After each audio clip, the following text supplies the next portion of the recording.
Winter smoke crawls beneath the beaches, and the cold tastes of iron. Inside Menegroth, children wake to muffled screams, servants spill lamps on the stone, and ash turns in the torchlight like black snow. Outside the gates, mailed riders wait without song or banner. Dior stands beneath Thingol's pillars with a star burning at his throat, and a gauntleted hand opens in the dark to take it. If this road through Middle-earth holds you, leave a like, subscribe for more, and tell me in the comments where you are watching from tonight, while one open hand decides whether Doriath wakes to dawn or slaughter. For that hand belonged to Maedhros, son of Fëanor, and all Beleriand had expected it to close around a sword. The summons had come bare and cold, as messages from the House of Fëanor often did.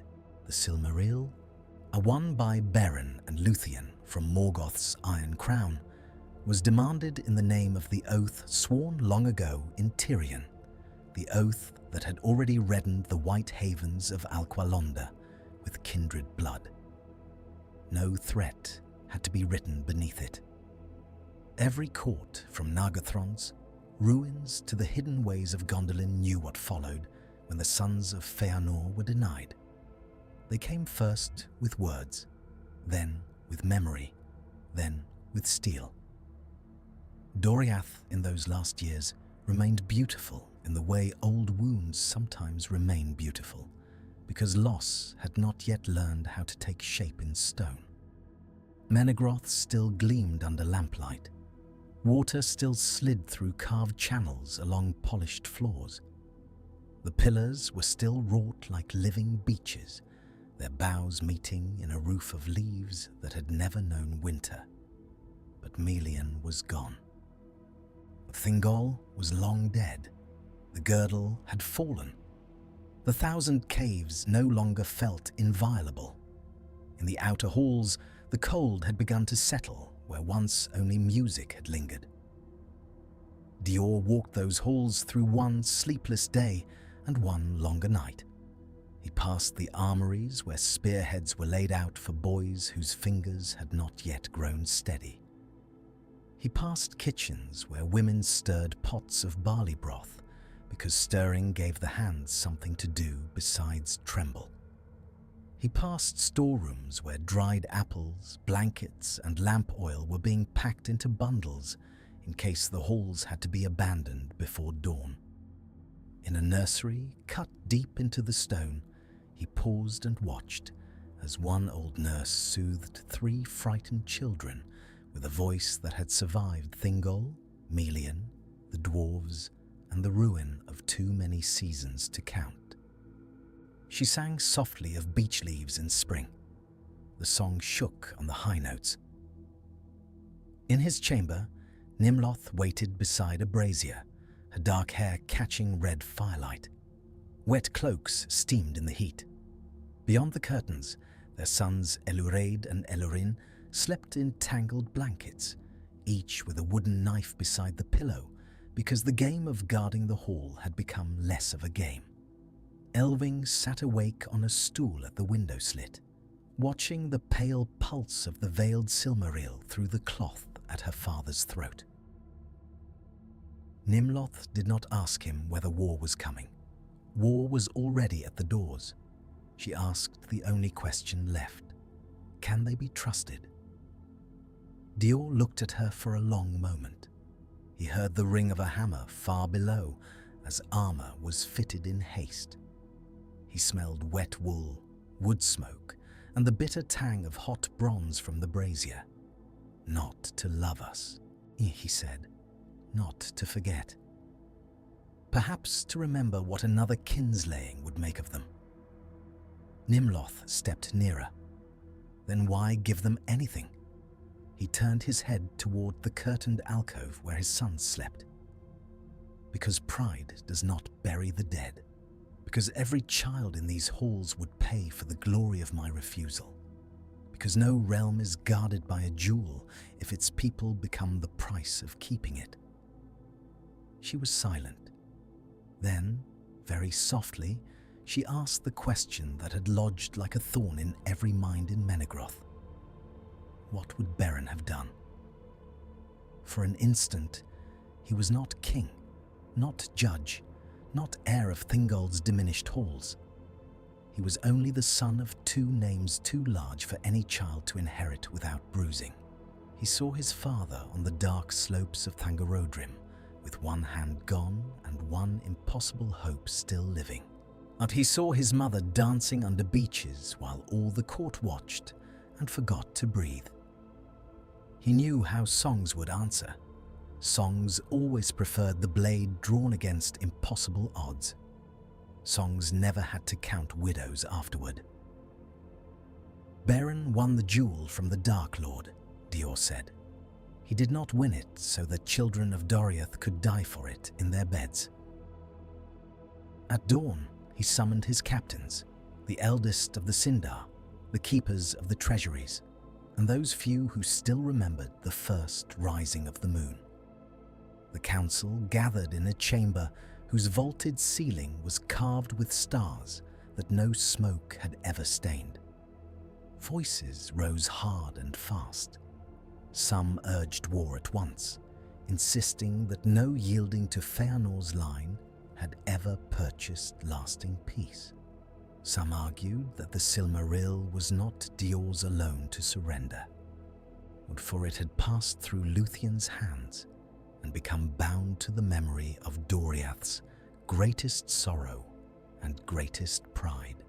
One white-haired minstrel who had sung before Thingol when Beren first came to court struck the floor with his staff and cried that if the jewel departed, then the last of Doriath's light would depart with it. Dior listened until even anger had grown hoarse. Then he stood. The light in that jewel did not begin in Doriath, he said. It is holy, but it is not our hearth fire. My mother bore it. My father bled for it. Neither of them paid that cost so that I might love a treasure more than the living. The chamber fell still, though not with agreement, with shock, with wounded pride, with the soundless recoil that comes when a king speaks the truth his own people do not wish to hear. Those words ran through Menegroth faster than any formal decree. In the kitchens, a baker's wife sat down on a sack of flour and wept from relief, so fierce it frightened her more than battle had. In the lower guardrooms, old archers muttered that yielding once taught the foe how to ask again. At a side gate, two boys who had spent the night carrying arrows between storehouses dared to grin at one another when they thought no elder watched, because they might yet see another spring. In a lampmaker's alcove, an old Sindarin craftsman touched the wall and whispered an apology to Thingol's memory, as though the stone itself might take offense. By sunset, Dior rode out beneath the winter beeches with no war banner over him. A frost had silvered the banks of the stream outside Menegroth, and the last light in the west was colourless as old bone. A handful of guards rode with him, faces grim, spear points wet with mist. Across the water, the Sons of Fëanor waited in a long dark line, helms dim under the trees. They were all there who still lived. Maedhros, tall and gaunt, his right side hidden beneath cloak and mail. Maglor beside him, sorrow seated plainly in his face. Celegorm restless on a pale horse, one gloved hand always tightening on the reins. Curufin watchful and sharp-eyed, as if he weighed every weakness in the air. Caranthea dark with impatience, and the youngest twins, Amrod and Amras, red-haired beneath their helms, alike enough in the failing light to seem one warrior divided in two. No bird sang. The stream cracked softly under a rim of thin ice. Dior dismounted. So did Maedhros. Men on both sides lowered their center of gravity without realizing it, shifting weight toward violence, before the first word was spoken. "We came for what was sworn," Maedhros said. "And I came because too much has been sworn already," Dior answered. For a breath, the years gathered between them. The son of Beren and Luthien faced the eldest son of Fëanor. In another telling of the world, one harsh word might have shattered the silence and sent arrows screaming. Instead, Dior raised both hands, reached to his throat, and lifted away the Norglemir. Though wrapped in dark cloth, the Silmaril announced itself. White gold radiance bled through the folds, brightening the frost at their feet and laying every old scar bare on every face around it. Dior looked down once, and no one could say what he saw in that light. His father's defiance, perhaps, his mother's grief, the cost of choosing mercy in a world that did not reward it. "I yield this," he said, and every rider behind Maedhros stiffened. "Not because your claim is clean, nor because your oath is holy. I yield it because Doriath is filled with those who never swore." He held it out. Maedhros did not take it at once. Maglor's eyes closed. Celegorm's mouth curved with something like triumph, but the expression sat ill on him. Curufin leaned slightly forward. Even the horses seemed to feel a pressure in the air, as if thunder stood just beyond hearing. At last, Maedhros lifted his left hand and received the necklace. The light passed from Dior's breast to Maedhros' gauntlet, and the world changed by a measure too small to name then and too large to forget later. Bows lowered on both sides. A woman hidden among the beeches for one last look at the meeting sagged against the trunk in sudden weakness. The stream went on whispering under ice. "No blood need be spilled this day," Maedhros said. Dior's gaze stayed on him. "See that none is spilled for it again." It could have ended there, and for one suspended instant, many believed it had. Menegroth's gates remained unstormed. No cry of slaughter rose through the beechwoods. In the kitchens below the carved halls, women embraced each other over steaming pots. In the nurseries, children slept through the night for the first time in days. Two guards at a side passage, who had already chosen in their hearts where they would make their last stand, sat down on the floor and laughed once from sheer exhausted shock. Then Maedhros turned away, and Maglor saw what no one else had yet seen. The Silmaril had burned him, not like iron from the forge, not like a battle wound, not even like a brand laid on flesh in malice. The pain was cleaner than hatred, sharper than fire, as though the jewel recognized his blood and refused his claim at once. His hand twitched once beneath the glove. Blood seeped dark along the cuff before he wrapped the necklace and concealed it. He made no sound. But Maglor, who had watched his brother endure torment in Angband and come back alive from the brink of despair, knew that this silence was worse. That night, the Sons of Fëanor camped eastward under pines slick with frost. They did not feast. They did not sing victory songs. At the center of the camp stood a dark chest lined with grey cloth, and in it the Silmaril lay veiled. Men passed its tent with lowered heads. Dogs whined when they came too near. One groom, a veteran of many bitter marches, crossed himself in the old fashion of Hador's house and moved his bedroll farther away.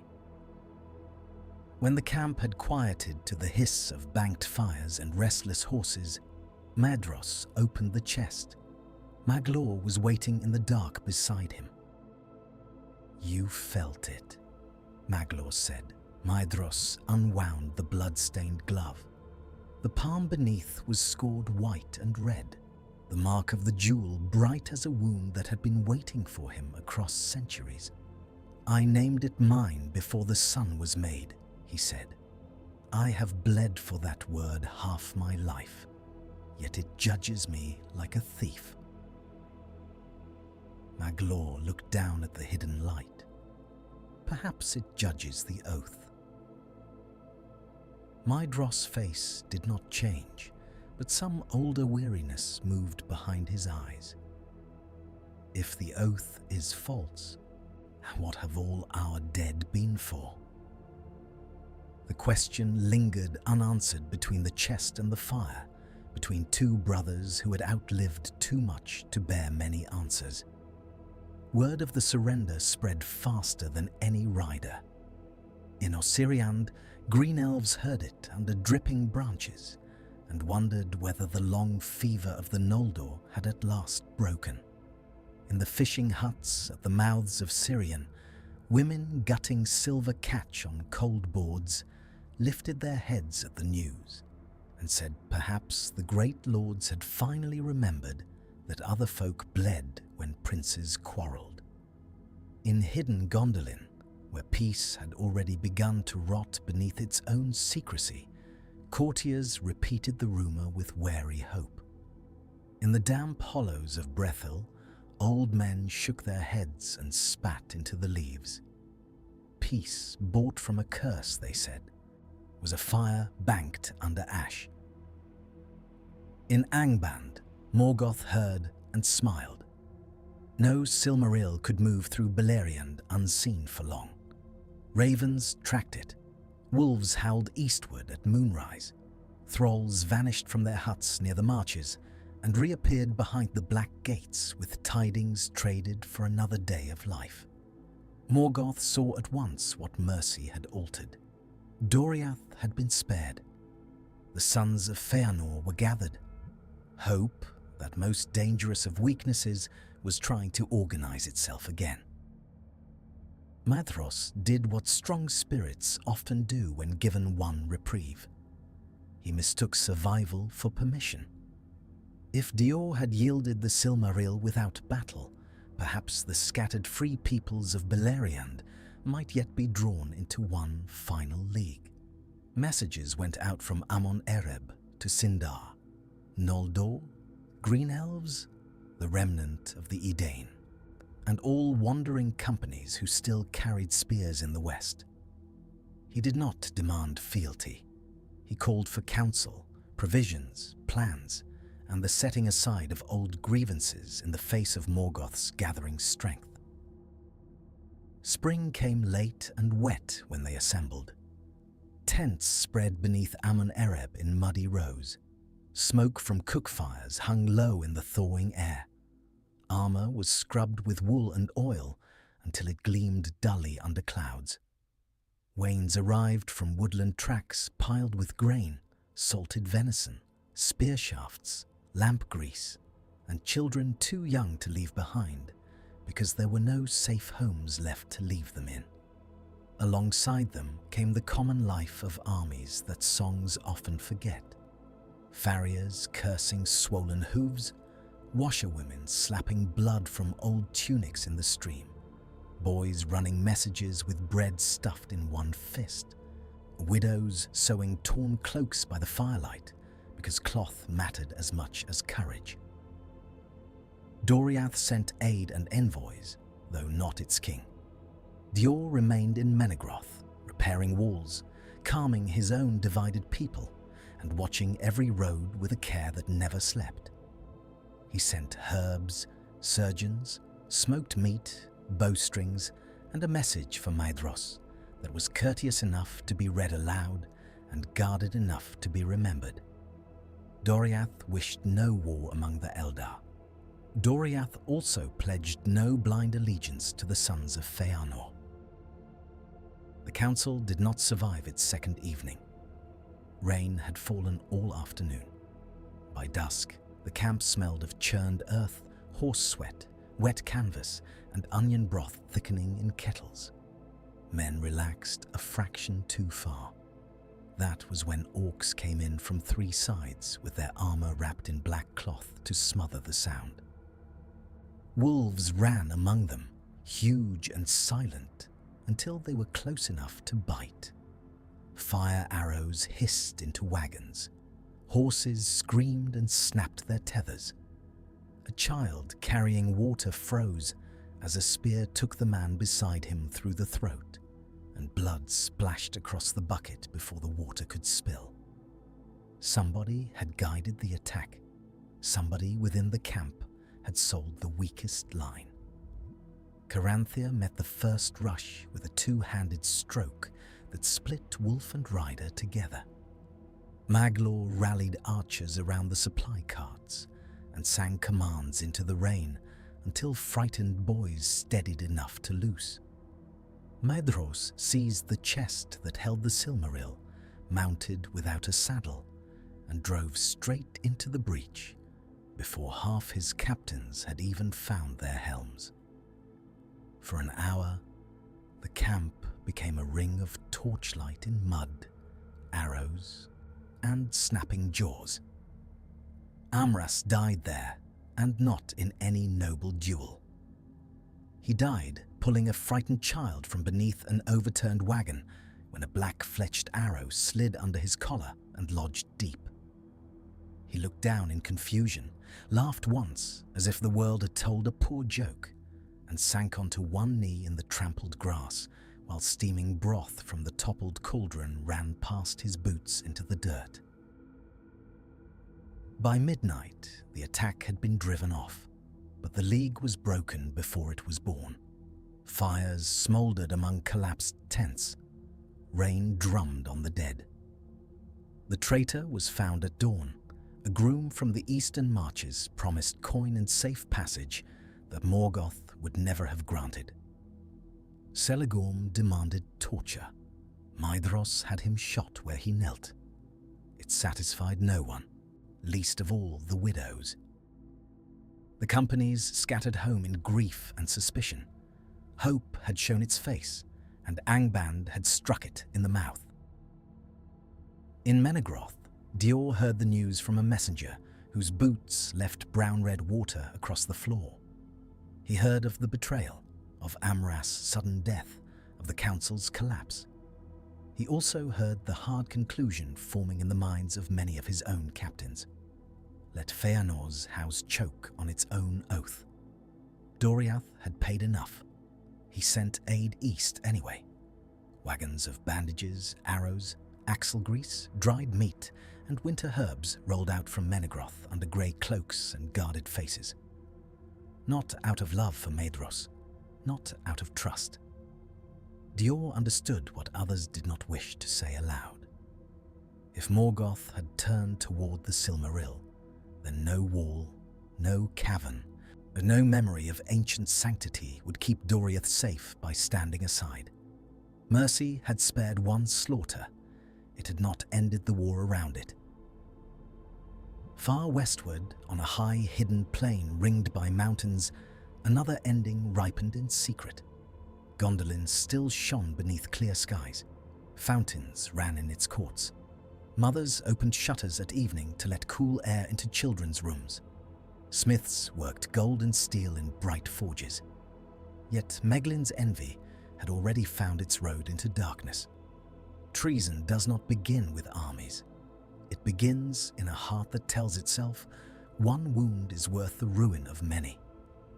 When Gondolin fell, it fell like summer forests under a dragon's breath. Bronze horrors ground through broken gates. Balrogs strode between houses whose white walls ran red with reflected flame. Cedar beams crashed inward. The smell of burning resin and molten metal thickened every street. Idril gathered her people through smoke and secret passage. Tuor fought where he could no longer see for soot. Little Eärendil learned the shape of catastrophe from the color of fire on his mother's face. Months later, hollow-eyed refugees reached the mouths of Sirion and told the tale in fragments because no one carried the whole ruin in one breath. Fisherfolk gave over nets for blankets. Círdan opened storehouses. Children who had once feared only deep water began waking at gull cries, thinking they heard war horns. Men who had lived by tide and salt now smelled char on every wind. Dior listened to those tidings and understood at last that Doriath had not saved a kingdom. It had only purchased time for a slower ending. Menegroth no longer stood between darkness and the sea, but it stood within darkness while the sea waited somewhere beyond lands already fraying. He rode the marches himself after that, often without heraldry, like a captain too busy to remember he was king. The beechwoods smelled of rain and leaf rot. Scouts returned with more orc sign each month. Travelers from the south brought tales of burnt steadings, butchered cattle, and whole hill slopes glowing red at midnight. Ordinary folk felt the change first in small humiliations. Bread was stretched with acorn meal. Dogs fell silent at night and would not be coaxed from under carts. At dawn, the woods seemed emptier of birds than any elder could remember. His death came in weather so common that survivors later hated drizzle more than thunder. A line of fugitives from the western eaves had been trapped near a marshy ford north of Sirion. Arda rode with picked men to bring them through. There was no grand field, no exchange of challenges, no moment that felt fit for song.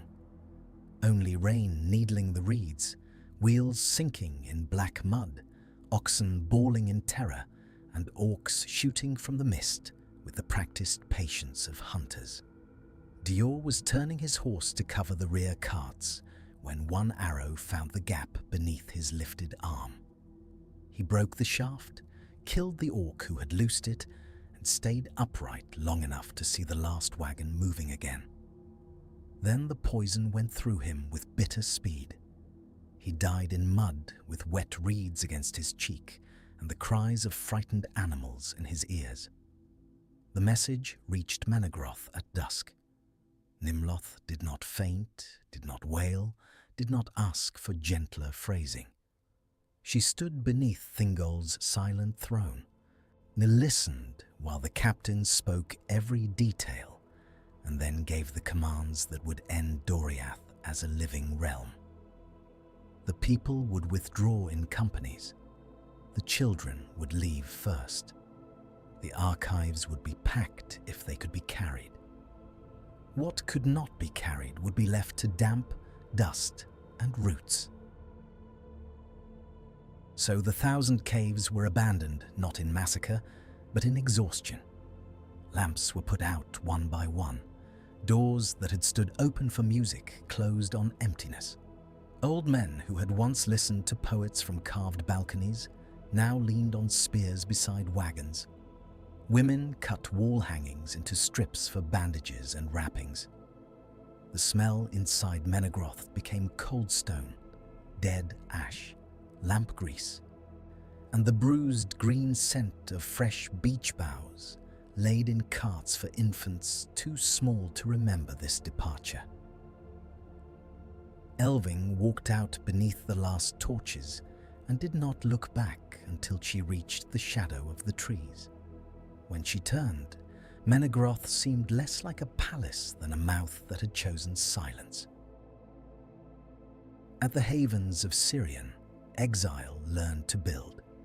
Here the remnant of Doriath settled beside the survivors of Gondolin, mariners of Círdan, fisherfolk born to the coast, woodcutters from inland clearings, shepherds from hills now overrun, and children who could name more lost homes than seasons of their lives. Salt wind blew through patched cloaks. The docks smelled of tar, fish scales, wet rope, and smoke from green wood. At low tide, the mud flats shone copper under sunset. At high tide, the sea climbed the pilings with a sound like breathing in a great dark house. There, Arundel and Elwing came into each other's full story.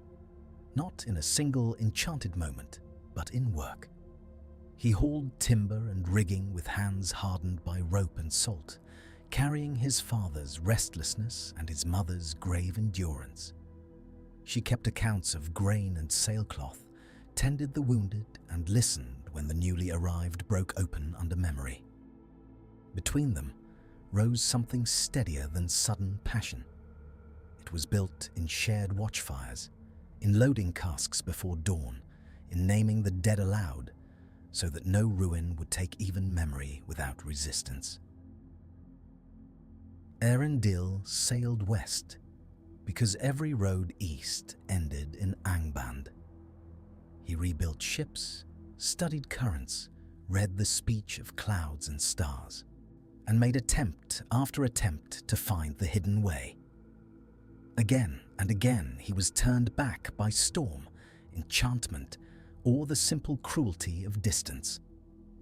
Crews returned with salt-cracked lips, red eyes, and faces that had looked too long at blank horizon. On the quays, children ran to meet fathers who had come back alive, and then slowed when they saw by the men's expressions that nothing had been found. One evening, beneath a sky of lead, Círdan stood with Eärendil where gulls cried over the harbour mouth. "Skill is not enough," the old mariner said. "The road is hallowed.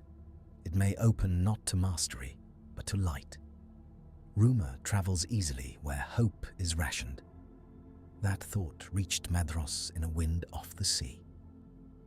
By then, his household had become a map of attrition. The wound from the surrendered Silmaril never truly healed. Caranthir had fallen in a savage eastern retreat, while holding a narrow pass against a host that could not be checked. Amrod, fierce and bitter, had come back from that battle with one side of his face scarred by fire, and his temper sharpened to a point that cut even kin. Celegorm and Curufin had grown harder with each year, seeing weakness in restraint and treachery in every plea for patience. Only Maglor still walked the camp at night, singing softly to soldiers who could not sleep, as if song might keep men from becoming entirely what war required. The Silmaril remained under guard, and nothing living grew comfortable near it. Horses sweated if stabled close to the tent where it lay. One veteran, wounded in the lung, was carried past the entrance and began weeping without knowing why. A Maglor sometimes sat beside the chest with his harp across his knees, though he seldom played more than a few notes. The jewel made music feel inadequate. At last, Maedhros understood what Dior had known at the Beechwood stream. Some treasures turned poisonous when clutched too long. Possession had brought his house no peace, no cleansing, no fulfillment of the old fire that had driven them across the sea. It had only made them a beacon for wolves, for orcs, for betrayal, and for the slow unravelling of whatever mercy still lingered among brothers. He spoke first to Maglor beneath a thin moon over the eastern camp. Dior surrendered it to spare a hall full of the unsworn, Maedhros said. I took it and thought perhaps I could build from that mercy. I built graves.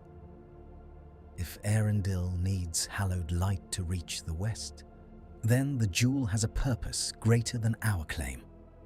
Maglor looked at him steadily. Then send it. The oath still lives. The oath feeds on delay, Maglor answered. It has taken cities, brothers, and sleep. Must it take the last road to hope as well? Maedhros' left hand closed and opened once. Celegorm and Curufin will call it betrayal. They may, said Maglor, but perhaps betrayal of madness is the first honest act our house has left. So Maedhros chose to ride for Sirion in secrecy, meaning to place the Silmaril in Elwing's, keeping and threw her in Eärendil's hand. He took only Maglor and a narrow guard. he did not trust the decision to survive open debate. That secrecy killed one more brother. Celegorm learned of the departure before dawn from a captain who feared his lord's mercy more than Morgoth's cruelty. And by noon, he and Curufin were riding hard in pursuit, with Amrod torn between loyalty and dread, and 50 mounted men behind them. To Celegorm, Maedhros meant to surrender what all their suffering had purchased. To Curufin, the matter was simpler and colder. Power was being slipped from his grasp under the mask of wisdom. If the Silmaril passed from their house again, then the long years of blood would stand condemned by the act itself. They overtook Maedhros in Reedland, south of Sirion under slanting rain. Hooves splashed black water. Reed plumes whipped in the wind. Maedhros turned in the saddle as Celegorm shouted for him to halt. Curufin, impatient with words, drew and loosed. The arrow was meant for Maedhros. Amrod moved first. Whether to stop his brothers or shield one from the other, no witness ever knew. The shaft struck him full in the throat. He toppled soundlessly into shallow water, red spreading around the reeds, while rain dimpled the surface above him. For one stunned heartbeat, nobody advanced. Brother had slain brother, and not in battle with orcs pressing from the dark, but over the right to continue a curse. Then Maglor's voice cut through the rain. No more of this. Steel answered him anyway. Horses slipped. Men cursed and fell. Maedhros fought like one who had expected judgment, but not so quickly. Celegorm drove hard toward the chest that held the jewel. Curufin sought only advantage, stabbing from behind riders, giving commands already shaped like excuses. The clash remained small and savage, the sort of violence that seems almost private until one notices the dead. Its noise carried to the havens. Watchers on Sirion's outerworks saw riders in broken formation and sounded horns. Fishermen dropped nets and seized spears from salt-stained racks. Women herded children into storehouses that smelled of cod, pitch, and damp grain. Old refugees from Doriath heard the names of Fëanor's sons and felt their blood turn cold with remembered dread. By the time Maedhros reached the outskirts beneath a hastily raised white cloth, archers already lined the seawall with drawn strings. Eärendil was absent, far out upon the water. Elwing came herself to the strand in mail over plain wool, her hair darkened by rain. Nimloth stood with her, face pale and steady. Nearby were Eluraid and Elurine, no longer children, with the sharp watchfulness of those raised among ruins. Across wet sand and the smell of kelp, Maedhros dismounted and set the wrapped Silmaril in both hands. Elwing looked at him a long time. She saw not merely the son of Fëanor, but the man who had taken the light from her father's open hands while Doriath trembled behind him. Maedhros looked at her and saw Luthien's lying standing homeless beside a storm-grey sea. "My father gave it to you to spare his people," Elwing said. Maedhros bowed his head. The gesture seemed to cost him more than armor or rank ever had. "Then let his daughter take it," he said, "if through her it may spare what remains of all our peoples." He set the wrapped jewel on the wet sand between them. Relief moved through the defenders in one audible shudder. Some lowered bows at once. Others only eased the strain on the string. A fisherman near the rear began to laugh in disbelief, then stopped when he heard himself. It was too early for relief. Celegorm and Curufin burst from the reedland behind with their riders before the transfer was complete. To them, the scene on the shore was not renunciation. It was surrender, theft, and the public confession that Dior's mercy had been wiser than their father's oath. Curufin shouted for the jewel. Celegorm called the folk of Sirion thieves and harbourers of thieves. Arrows leapt into the rain. No witness later agreed whose flew first. All agreed on the sound that followed. The battle at Sirion in this altered world was smaller than the sack that might have been, but small battles still drown families. Men slipped on seaweed-slick stones and died with faces in the foam. A cooper with a mallet crushed a rider's hand against a piling and then stared at the broken fingers as though he had done violence to an object, not a person. Tar flared from an overturned brazier, and black smoke rolled low across the docks. Gulls wheeled screaming above the confusion, their cries thinner and shriller than horns. Nimloth died on a mooring pier, struck while shielding Elurin from a blade meant for Elwing. She fell among coils of wet rope, and the sharp smell of fish scales ground into wood, far from the beaches of Menegroth she had left behind. Elurin, half mad with grief, rushed into the melee and disappeared in the black smoke by the quayside. He was found later at the tide line with his hand still clenched around a broken knife. Then the sea gave back Arundel. His ship came through the rain like a grey answer to prayer, sail torn, hull wet with storm. He leaped ashore before the gangplank settled, spear in hand, and drove straight toward the knot of riders around Celegorm. The son of Tuor had failed to reach the west. 12 times he carried every failure in the violence of that charge. Celegorm met him knee-deep in surf and fell there under the spear, the foam around his body turning pink. Curufin lunged for the Silmaril while eyes were elsewhere. Maglor saw him. One arrow flew. It struck through the side where mail parted under motion. Curufin stumbled, still reaching, and collapsed with both hands stretched toward the covered light, as if longing alone might bridge the last span. When the fighting broke apart, rain hissed on dying flames. Survivors moved through smoke calling names, and too often the sea answered only with its own patient rhythm. Bodies lay on sand, on planks, in the shallows beside shattered boats. The smell was salt, blood, charred pitch, and the sickening sweetness of opened bellies. Yet the Silmaril had changed hands. At sunset, the storm split open in the west. A single lane of gold broke beneath the clouds. Elwing lifted the jewel, and the wrappings fell away. Pure radiance poured across the ruined quays. For one heartbeat, every face stopped moving. The dead seemed calmer. The sea itself looked cleansed. Broken masts, burnt ropes, blood-dark boards, and smoke-streaked armor were all transfigured under that light into something terrible and almost holy. It did not erase grief. It illuminated it. Arundel took ship again, and this time Elwing went with him.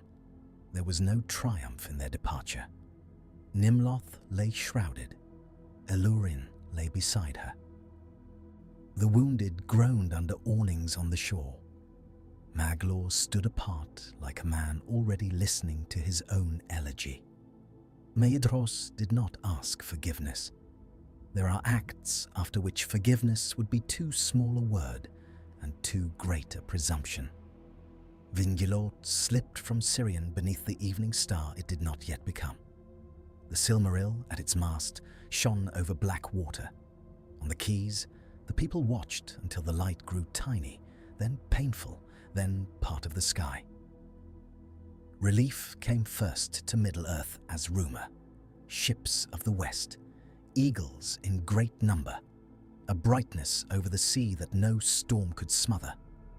Then rumour hardened into banners, into the thunder of feet beyond counting, into a war of power such as no child born in exile had ever imagined. The Valar had heard. Morgoth's dominion was answered at last. Angband was broken. The pits were thrown open. Slaves crawled blinking from beneath the earth and saw morning where they had expected only another overseer's lash. In hidden clefts and winter woods, folk who had lived for years by whispers heard something rarer than victory. They heard the sudden absence of fear. Then the disquiet followed. For the war had come late, and lateness has its own casualties. Beleriand did not merely suffer, it failed. Mountains were split, rivers fled their beds, fire and sea fought over the map.